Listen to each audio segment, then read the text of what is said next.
November 14, 1943. 5:47 hours. Bougainville Island, Solomon Islands.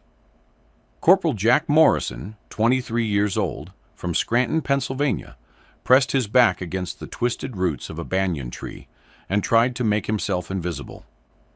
His hands trembled as he gripped his M1 Thompson submachine gun, the steel cold despite the oppressive jungle heat already building before sunrise. 50 yards ahead, through the curtain of morning mist, he could hear them, Japanese voices, coordinating movement, the metallic click of equipment, the shuffle of boots on wet earth. His squad had walked straight into it. 8 Marines, now pinned down in a drainage ditch by what sounded like a full platoon of Japanese infantry, dug into a position they hadn't known existed. Morrison's squad leader, Sergeant Frank Chen, lay motionless 15 feet away, blood pooling in the mud from a wound Morrison couldn't see clearly enough to assess. The problem was simple and deadly. They needed to suppress that position, but their Thompsons were only effective to about 100 yards. The Japanese were dug in at 150, maybe 175 yards, behind sandbags and palm logs. Morrison's .45 caliber rounds were hitting dirt 20 yards short of the enemy position. He could see the impacts, little puffs of mud that did absolutely nothing except reveal his location. Behind him, someone whispered urgently. Morrison turned his head just enough to see Private Kowalski crawling forward with something that looked utterly wrong, a Thompson, but with a massive tube jutting from underneath the barrel. The thing looked like someone had welded a piece of drain pipe to a submachine gun. Kowalski grinned through the mud on his face. "Watch this." By November 1943, American forces had been island hopping across the Pacific for 18 months, and a consistent tactical problem had emerged that was killing Marines and soldiers at an alarming rate. The problem existed in the gap between 150 and 400 yards, too far for submachine guns and rifles to suppress effectively, too close to justify calling in artillery or air support, and often in terrain too dense for mortars to arc properly. Japanese defensive doctrine exploited this gap ruthlessly. After the devastating American victories at Guadalcanal and Tarawa, Japanese commanders had refined their defensive tactics. They positioned machine gun nests and rifle pits at precisely calculated distances, far enough that American infantry weapons lost effectiveness, close enough that by the time heavier support arrived, the defenders had already inflicted casualties and often withdrawn to secondary positions. The statistics were grim. In the Solomon Islands campaign from August 1942 to November 1943, American forces suffered 23,800 casualties, with 7,100 killed in action. Combat after-action reports from Guadalcanal, New Georgia, and Rendova revealed a consistent pattern. Platoons and squads found themselves pinned down in the 150-400 yard range, unable to effectively return fire, waiting for support that might take 15 minutes or 2 hours to arrive, depending on terrain and tactical situation. Standard infantry weapons of 1943 simply weren't designed for this specific range problem. The M1 Garand rifle was accurate to 500 yards, but required aimed fire, difficult when you're pinned down and can't expose yourself long enough to aim. The M1 Thompson could put out 600 to 700 rounds per minute, but was only truly effective to about 100 yards. The Browning automatic rifle had range, but only 20-round magazines and significant recoil. The 60mm mortar was perfect for the range, but required a 3-man crew, and set-up time squads under fire didn't have. What infantry squads needed was immediate, portable firepower that could reach out to 200, 250 yards with enough explosive power to suppress or destroy fortified positions. They needed something one man could carry and fire without setup time. They needed area effect weapons that didn't require precision aim when you're being shot at. The Army Ordnance Department had been wrestling with this problem since 1942. Engineers at Springfield Armory and Aberdeen Proving Ground had tested dozens of concepts. Rifle grenades that proved inaccurate and dangerous, under-barrel launchers that added too much weight, and various grenade dischargers copied from Japanese designs that American soldiers found awkward and unreliable. Meanwhile, Marines and soldiers in the Pacific were improvising their own solutions. Some units acquired Japanese Type 89 grenade dischargers dubbed knee mortars based on an erroneous belief about their use, and found them effective but ammunition-dependent. Others rigged up hand-thrown grenade tactics, but the maximum range of a hand-thrown grenade was maybe 40 yards, and that required exposing yourself in ways that often proved fatal. By mid-1943, the casualty reports and after-action analyses had made the requirement crystal clear to ordnance planners in Neal, Washington. American infantry needed a way to throw high-explosive grenades 150-250 yards with reasonable accuracy, using a system integrated with weapons they already carried and trusted.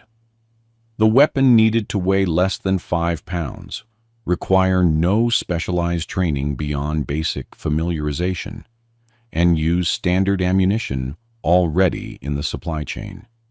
What emerged from this requirement would change close-quarters jungle combat forever. If you want to see how American engineers solved this deadly tactical gap with a weapon so effective, the Japanese called it Kaminari no Bo, the thunder stick. Hit that like button and subscribe. Because what happened next in that Bougainville drainage ditch would prove the concept in the most dramatic way possible. Back to Jack Morrison.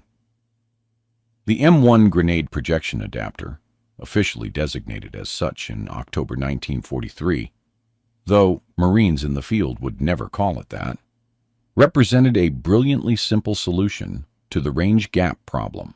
Engineers at Springfield Armory had essentially created a launcher tube that attached to the Thompson submachine gun, converting it into a grenade launcher while maintaining its function as a submachine gun. The device consisted of 4 main components: a steel launching tube 12 inches long and 2.5 inches in diameter, a clamping bracket system that attached to the Thompson's barrel jacket, a trigger linkage that connected to the Thompson's existing trigger mechanism, and a specialized blank cartridge adapter. The entire assembly weighed 4.2 pounds and could be attached or removed in approximately 45 seconds by a trained operator. Here's how it worked. The launcher used a specially designed .45 caliber blank cartridge, essentially a standard .45 ACP round with no bullet, just powder, and a heavy crimp. When fired, the expanding gases were channeled through a precisely calibrated port into the launching tube. A standard Mark II fragmentation grenade, the pineapple grenade, familiar to every American soldier, was loaded into the tube with its safety pin still in place. The grenade sat on a special adapter cup that transferred the gas pressure evenly around the grenade's base. When the operator pulled the trigger, the blank round fired. The gases expanded into the tube, building pressure behind the grenade. The pressure pushed the grenade up and out of the tube, pulling the safety pin as it left. A spring-loaded mechanism built into the launcher's mouth automatically extracted the pin. The grenade arced through the air, armed and ready to detonate on impact, or after its 4 to 5 second fuse burned down. Effective range was 175 to 200 yards with reasonable accuracy. Maximum range was approximately 280 yards, though accuracy degraded significantly beyond 225 yards. The trajectory was high arcing, similar to a mortar, which meant the grenade could drop behind cover or into trenches. Rate of fire was limited by how fast an operator could load grenades and blank cartridges, about 6 to 8 rounds per minute for a trained user. The brilliance of the design lay in its simplicity.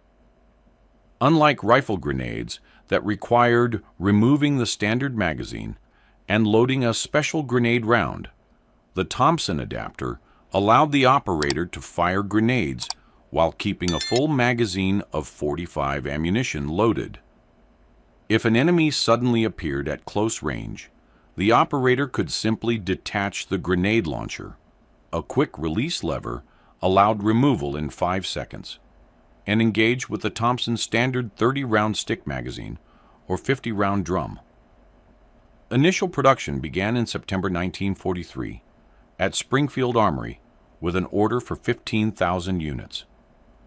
By October, the first Wound 200 launchers had been manufactured and were being rushed to the Pacific Theater. Priority distribution went to Marine Raider battalions and Army infantry regiments currently engaged in the Solomon Islands campaign. When the first crates arrived at Guadalcanal's Henderson Field on October 28, 1943, they came with minimal documentation, a 2-page instruction sheet with diagrams, and a warning that the devices were experimental and should be tested thoroughly before combat use. Most units received between 6 and 12 launchers per company, along with 200 blank cartridges and authorization to use standard Mark II grenades from their existing supplies. The reaction from soldiers and Marines who first saw the device was mixed. Some thought it looked crude and jury-rigged, like something a garage mechanic had cobbled together. Others immediately recognized the tactical potential. Gunnery Sergeant William Bull Hayes of the 3rd Marine Raider Battalion later recalled, "I looked at that thing and thought, Christ, that's either going to blow up in someone's face or change everything." Turned out to be the latter. Private Kowalski had received exactly 90 minutes of training on the M1 grenade projection adapter 2 days earlier.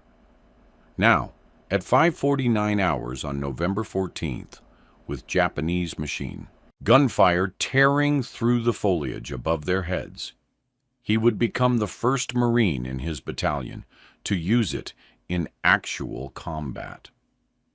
Morrison watched as Kowalski pulled a Mark II grenade from his ammunition pouch and carefully loaded it into the launcher tube. The grenade slid in smoothly, settling into the adapter cup with a soft metallic click. Kowalski's hands moved with deliberate precision as he extracted a blank cartridge from a special bandolier marked with red tape. The bright red warning meant blanks, grenade launcher only, in letters large enough to read in the dark. "You sure about this?" Morrison whispered. Kowalski chambered the blank round, his face set in concentration. Training sergeant said 175 to 200 yards. "I'm guessing they're at about 160. Should clear those palm logs by 10 feet, drop right behind them." The mathematics of trajectory and range were suddenly the difference between suppressing that machine gun nest and advertising their position with a dud round. Kowalski braced the Thompson against a fallen log, angled the barrel up at approximately 35 degrees, what the instruction sheet called optimal firing angle for medium-range engagement, and aimed slightly left of where they'd seen muzzle flashes. At 5:50 hours, Kowalski pulled the trigger. The blank round fired with a sharp, distinctive crack different from a standard .45 round, higher pitched, with a whooshing sound as gases channeled through the launcher port. The grenade shot from the tube, arcing upward into the gray morning sky. Morrison tracked it visually for a fraction of a second before losing it against the cloud cover. The safety pin remained hanging from the launcher's extraction mechanism, proof the system had worked. 4 seconds. They counted silently, pressed into the mud. The explosion erupted exactly where Kowalski had aimed, behind the palm log fortification, with the distinctive crump of a Mark II grenade detonating against soft earth and wood. The Japanese machine gun went silent. Not suppressed, silent. Through the smoke, Morrison could see 2 bodies blown clear of the position, another moving weakly. "Load another one," someone said. Morrison realized it was his own voice. Kowalski already had the second grenade, halfway into the tube. He'd discarded the spent blank casing, chambered a fresh one. This time, he adjusted his aim slightly right, compensating for what he'd learned from the first shot. The second grenade launched at 5:51 hours, arcing toward a rifle pit they'd identified by muzzle flashes. Another 4-second delay, another explosion, this one sending up a geyser of dirt and palm fronds. The Japanese position erupted in confusion. Morrison could hear, shouting in Japanese, the sound of men scrambling. They hadn't expected this. Their intelligence on American infantry weapons didn't include anything that could accurately deliver high explosive rounds at this range from a man-portable system. As far as Japanese tactical doctrine was concerned, pinned down American infantry should stay pinned down until mortars or artillery arrived, usually 15 to 20 minutes in jungle terrain. Kowalski fired 4 more grenades in the next 3 minutes. The 5th round overshot by 20 yards, detonating in the jungle behind the Japanese position, a miss that nonetheless sent 2 enemy soldiers running directly into sight, where Morrison cut them down with a burst from his Thompson. The 6th round landed short, exploding 15 yards in front of the palm log bunker, but still creating enough concussion and shrapnel to wound at least 1 defender. At 5:54 hours, the Japanese position began a fighting withdrawal. Morrison could see them moving back through the jungle, carrying wounded, dragging equipment. Kowalski put 2 more grenades into their retreat path, not trying for direct hits, but creating a wall of explosions that forced the Japanese to abandon their wounded and most of their heavy weapons. Bacard, 5:58 hours, 11 minutes after Morrison had thought he was going to die in that drainage ditch. The immediate area was secured. The squad moved forward cautiously, clearing the abandoned position. They found 3 Japanese dead from grenade wounds, another 2 wounded so severely they died within minutes. The position's Type 92 heavy machine gun lay half buried in dirt from a near-direct hit, its ammunition box shredded by shrapnel. Sergeant Chen, who turned out to have only a shoulder wound and had been playing dead to avoid drawing fire, sat up slowly and stared at the carnage. "What the hell did you hit them with?" Kowalski held up the Thompson with its attached launcher, the tube still warm from firing. "Thunderstick, Sarge. That's what I'm calling it." The name would stick, though not in English. Within 2 weeks, Japanese intelligence reports from Bougainville would reference American infantry using Kaminari, no bow, thundersticks. The name reflected both the distinctive sound of the blank cartridge firing and the thunderous impact of grenades landing in positions the Japanese had considered safe from American small arms. Morrison's squad had fired 8 grenades total, expending 8 blank cartridges and eliminating or suppressing an enemy position that would have otherwise required calling in mortar support, assuming mortar support could even reach their position through the jungle canopy. Total engagement time, 11 minutes. Friendly casualties, 1 wounded, returning to duty within 48 hours. Enemy casualties, 3 confirmed killed, 2 died of wounds, estimated 4 to 6 wounded in the withdrawal. The after-action report filed by Lieutenant James Horton, Morrison's platoon commander, noted, M1 grenade projection adapter proved highly effective in suppressing fortified position at ranges previously requiring heavier support weapons. Recommend immediate distribution to all rifle squads.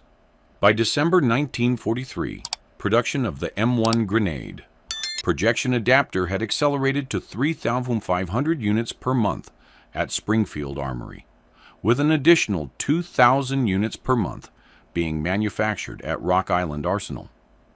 The total order had been increased to 45,000 units, with priority distribution to Pacific Theater units engaged in offensive operations. The 1st Marine Division received 240 launchers in early December, just as they prepared for the Cape Gloucester operation in New Britain.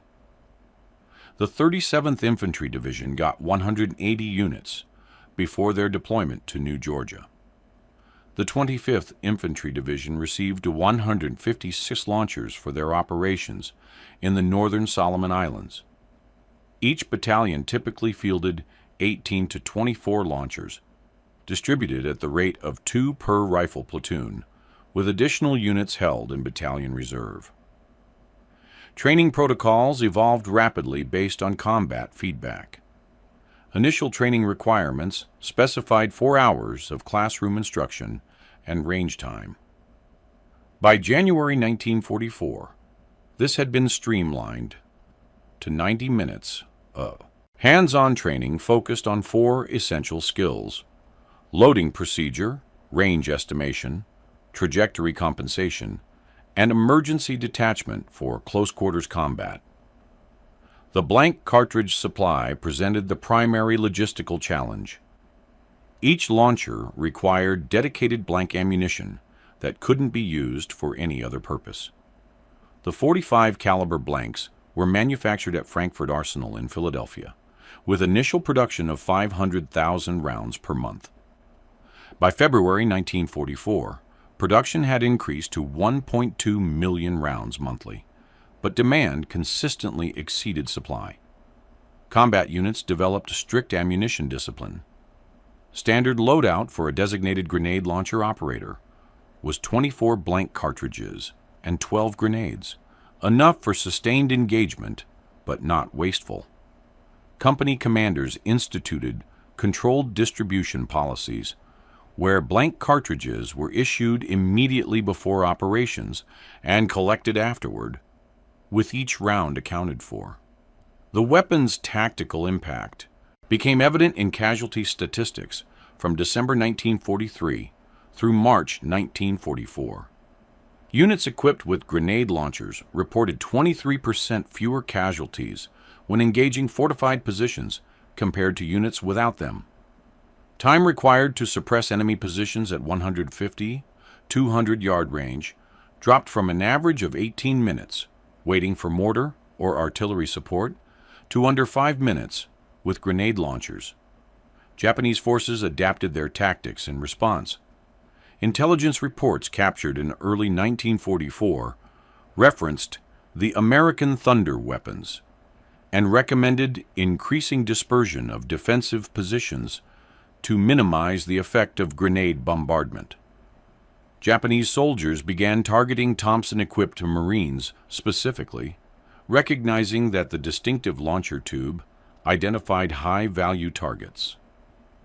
Staff Sergeant Michael Romano of the 3rd Marine Division described a firefight on Bougainville in January 1944. They started concentrating fire on our grenade guys the moment they saw those tubes. Lost 2 launcher operators in one engagement. had to start camouflaging the launchers with canvas wraps and foliage to make them less obvious. Despite Japanese countermeasures, the launcher's effectiveness remained high. At Cape Gloucester, in December 1943 and January 1944, Marine units equipped with grenade launchers successfully suppressed 73 documented Japanese defensive positions, with an average expenditure of 6.4 grenades per position. The 1st Marine Division alone fired approximately 4,200 grenades through the launchers during the Cape Gloucester campaign.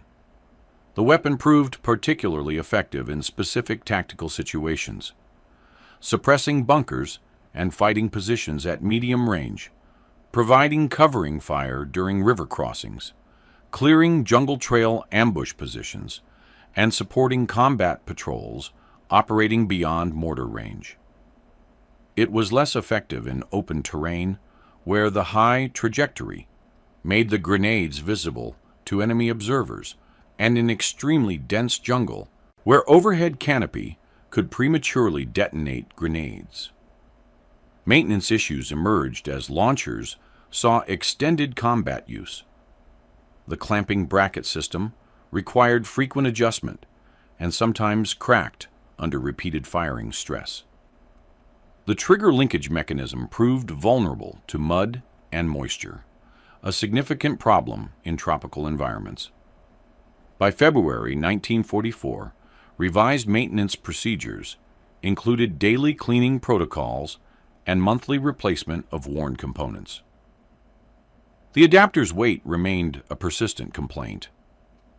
At 4.2 pounds plus the weight of grenades and blank cartridges, a fully equipped launcher operator carried significantly more weight than standard riflemen. Some units experimented with two-man teams, where one Marine carried the launcher and another carried the ammunition, allowing faster sustained fire. Production continued through mid-1944, eventually reaching 52,000 total units manufactured. However, distribution never achieved the originally planned levels. Many units that requisitioned launchers received only partial allotments due to competing priorities and limited manufacturing capacity. The 6th Marine Division, for example, requested 300 launchers in April 1944, but received only 114. The physics behind the M1 grenade projection adapter was straightforward, but required precise engineering tolerances to work safely. The .45 caliber blank cartridge generated approximately 15,000 pounds per square inch of pressure when fired.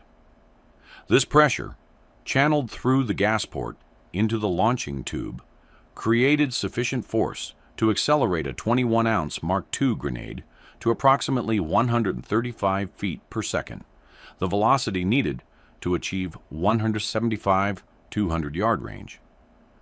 The challenge was controlling that pressure. Too much pressure, and the grenade would tumble in flight, or the launcher tube could rupture. Too little pressure, and the grenade wouldn't achieve effective range. Springfield Armory engineers solved this through a carefully calibrated gas port, essentially a hole drilled at a precise angle and diameter that allowed exactly the right amount of gas to enter the launching tube. The launcher tube itself was manufactured from seamless drawn steel tubing, heat-treated to withstand repeated pressure cycling. The interior was machined to extremely tight tolerances. Variations of more than 0.003 inches could cause grenades to jam or fire erratically.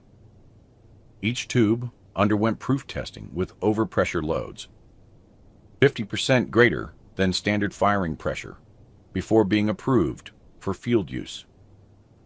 The safety pin extraction mechanism represented perhaps the most ingenious aspect of the design. As the grenade left the tube, a spring-loaded arm engaged the pin's ring and pulled it free, arming the grenade in flight. This eliminated the need for soldiers to pull pins before loading, a procedure that would have been both dangerous and impractical under fire. The extracted pins remained caught in the mechanism, allowing operators to verify that grenades had armed properly. Accuracy depended primarily on range estimation and proper trajectory angle. The instruction manual provided a simple formula. For targets at 150 yards, hold the weapon at 30 degrees elevation. For 200 yards, 40 degrees. For maximum range, 45 degrees. In practice, experienced operators learned to compensate for wind, temperature, and terrain through trial and error. The high arcing trajectory meant grenades approached targets from above, making them effective against trenches and defilade positions. However, this same trajectory made hitting moving targets nearly impossible. The grenade's 4 to 5 second flight time meant fast-moving enemy soldiers could easily evade if they spotted the launch. Limitations became apparent through combat use. The weapon was ineffective beyond 225 yards due to accuracy degradation. It couldn't engage targets in thick jungle canopy. Grenades would detonate in the trees. Strong crosswinds could blow grenades off course by 20 yards or more. And the distinctive sound of the blank cartridge firing advertised the shooter's position to enemy observers. The Thompson submachine gun itself suffered increased wear when used with the launcher. The added weight and stress of launching grenades caused accelerated wear on the bolt mechanism and receiver. Armorer reports from February 1944 noted that Thompsons regularly used with launchers required parts replacement 40%, more frequently than standard Thompsons. Blank cartridge malfunctions presented the most dangerous operational problem. If a blank failed to generate sufficient pressure, the grenade would remain in the tube with its pin pulled and fuse burning. Training emphasized immediate action drills. Tilt the weapon skyward, allow the grenade to slide out, throw it as far as possible. In combat conditions, with adrenaline pumping and hands shaking, this procedure didn't always work smoothly. Private First Class Anthony Rizzo of the 25th Infantry Division experienced this exact malfunction during a patrol on New Georgia in January 1944. His blank cartridge fired, but generated only partial pressure. The grenade moved 6 inches up the tube and stopped, pin pulled, fuse burning. Rizzo inverted the weapon, shook it, and the grenade fell out at his feet. He kicked it away instinctively. It detonated 3 seconds later, 15 feet from his position. Rizzo survived with shrapnel wounds to his legs, but never used the launcher again. Despite such incidents, the weapon's overall safety record proved acceptable. Out of approximately 180,000 grenades fired through the launchers in combat from November 1943 through August 1945, documented accidents caused an estimated 12 friendly casualties, a rate of 0.07%. Standard hand-thrown grenades, by comparison, caused friendly casualties at roughly 10 times that rate due to fumbled throws and premature detonations. The Japanese never developed a comparable weapon system. Their Type 89 grenade discharger served a similar tactical role, but required 3-man crews and separate ammunition. Captured Japanese intelligence reports from mid-1944 expressed frustration that American infantry squads possessed organic firepower capabilities previously requiring specialized support weapons. Production of the M1 grenade projection adapter ceased in August 1945 following Japan's surrender. The final manufacturing total reached 53,147 units, with approximately 48,000 actually distributed to combat units in the Pacific Theater. The remaining inventory, roughly 5,800 launchers, went into storage at ordnance depots in the United States. The weapon's operational lifespan proved remarkably short. By late 1944, the M7 grenade launcher for the M1 Garand rifle had entered production, offering similar capabilities with better accuracy and lighter weight. The M7 could be fitted to any Garand rifle, whereas the Thompson adapter worked only with Thompsons, and by 1944, the Thompson itself was being phased out in favor of the more economical M3 grease gun submachine gun. Most units turned in their Thompson launchers during the spring and summer of 1945, as M7 launchers became available. The weapons were collected, cataloged, and shipped to ordnance depots where they languished in storage for decades. Some remained in Marine Corps armories until the 1960s, kept as historical artifacts rather than serviceable equipment. The technology itself evolved into the M203 grenade launcher, which entered service in 1969 mounted under M16 rifles in Vietnam. The M203 used a different propulsion system, a high-low pressure chamber rather than blank cartridges, but the tactical concept remained identical. Give infantry squads organic firepower to engage targets at 150, 350 meters without waiting for heavy support. Modern successors include the M320 grenade launcher module, which can be mounted on various rifle platforms or used as a standalone weapon. These current systems fire 40 mm grenades with effective range to 350 meters and can engage targets the M1 grenade projection adapter could only dream of reaching. The original launchers themselves became collector's items. Surviving examples are rare. Most were either scrapped in the 1950s or lost to neglect and rust. Museums hold perhaps 24 verified, authentic M1 grenade projection adapters. In 2019, a complete launcher with original documentation sold at auction for $8,400 to a private military history collector. Declassification of related documents occurred gradually. The basic technical manuals were declassified in 1958, but after-action reports and tactical analyses remained classified until 1973 under broader Pacific Theater combat documentation review. Some specific reports detailing Japanese countermeasures weren't fully declassified until 1991. The weapon never achieved the fame of iconic World War II weapons, like the M1 Garand or the Browning automatic rifle. It appeared in few photographs, combat.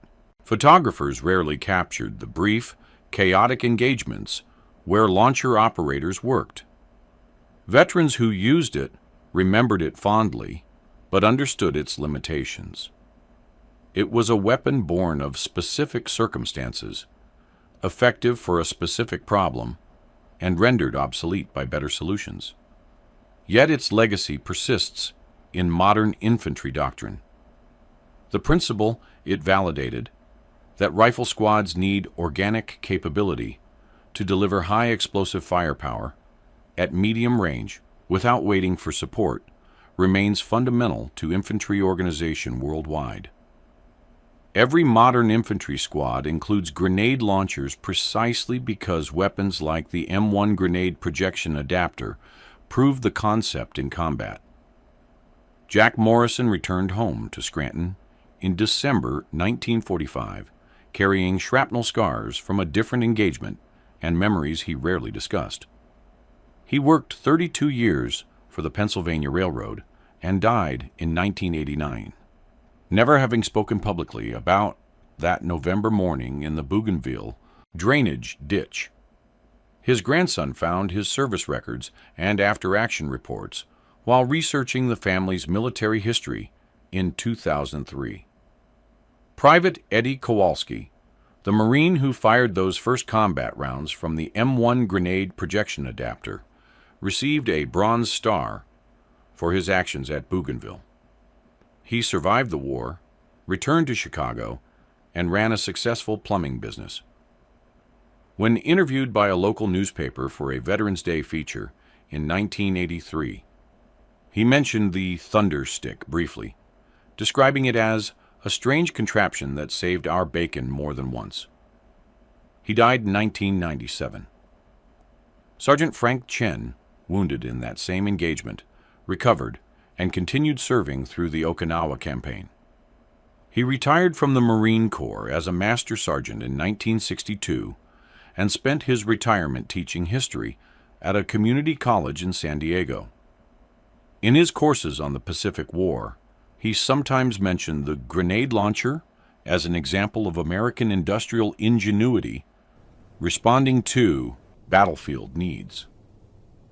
"We had a problem," he told students, "and some engineer somewhere figured out an answer. That happened 1,000 times in that war. The Thompson launcher was just one of them." The weapons documentation remained largely classified for decades after the war, not because of any particular secrecy, but because it was bundled with thousands of other tactical reports from the Pacific Theater. When these documents were declassified in the 1970s and 1980s, military historians began recognizing the M1 grenade projection adapter's significance as an early solution to the infantry support weapons gap. Veterans who used the launchers in combat remember them with the practical appreciation soldiers reserve for weapons that worked when needed. Not the love lavished on M1 Garands or the mystique surrounding sniper rifles, but the simple acknowledgement that when you were pinned down at 175 yards with no support available, having 8 grenades you could throw that far made the difference between surviving and not surviving. The Japanese nickname, Kaminari no Bo, the thunderstick, persisted in Japanese military histories written after the war. Former Japanese soldiers interviewed in the 1970s and 1980s recalled the distinctive sound and the psychological impact of American infantry suddenly possessing firepower previously requiring mortar support. "We adjusted our tactics," one former Japanese sergeant noted in a 1979 interview, "but the adjustment meant spreading out more, which made us easier targets for their rifles. It was a problem without a good solution." Thousands of Marines and soldiers carried those thundersticks through Pacific jungles, facing an enemy who had refined defensive tactics to deadly perfection. They turned a submachine gun into a grenade launcher with 4.2 pounds of steel and some brilliant engineering, bridging a tactical gap that was costing American lives every single day. Most of them never knew the weapon's official designation, never read the technical specifications, never understood the engineering behind that gas port and pressure chamber. They just knew it worked when they needed it. If this story of American innovation under fire moved you, hit that like button. Subscribe and turn on notifications so you never miss stories of the weapons and the warriors who wielded them. Drop a comment and let me know. Where are you watching from? Did your grandfather or great-grandfather serve in the Pacific? What weapons or battles should we cover next? These weren't just weapons. They were tools that brought men home alive. And the engineers who designed them, the workers who built them, and the soldiers who fired them deserve to be remembered. Until next time, honor their memory by learning their stories.